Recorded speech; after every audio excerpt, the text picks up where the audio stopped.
Bisan pa man kung ubos sa GCQ ang nakbayan sa Lapu-Lapu, ubay-ubay ang misalmod sa Blood Donation Drive nga gipahigayon sa Hoops Dome karong adlaw. Ang DOH7 mitataw nga dako kini ug tabang sa minus nga supply sa dugo sa blood bank sa Central Visayas. Si Luan Merondina sa report. Sila ang gihulagway nga mga COVID heroes sa dakbayan sa Lapu-Lapu.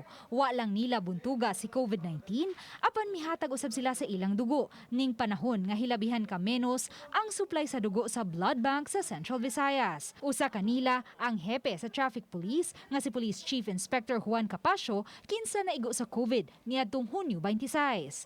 Human sa duha ka semana nga pagpaalim og nagnegatibo na sa COVID test, way duha-duhang midunar sa iyang dugo sa panghinaot nga makatabang kini ilabi na sa mga COVID patients.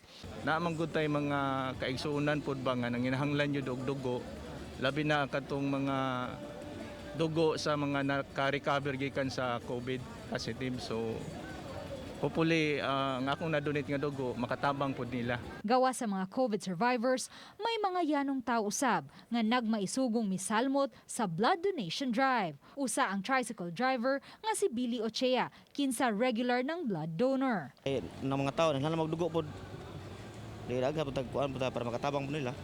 Makaluwar pa tao og kinabuhi. Mga medtech sa DOH o Red Cross ang mikandak sa blood extraction.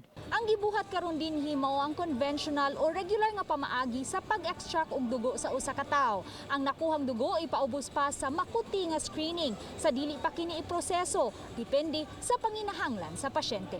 We are going to do component therapy, meaning to say atong i-separate ang different portions sa blood into packed red cells, fresh frozen plasma, and platelet concentrate.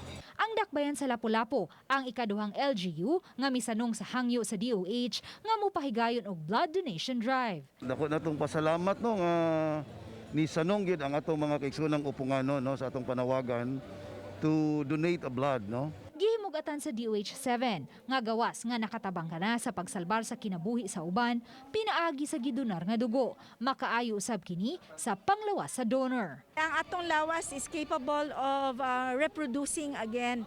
So whatever atong gikuha, ma-replenish ra na siya. So gani man 450 ml kuhaon sa imong nga dugo.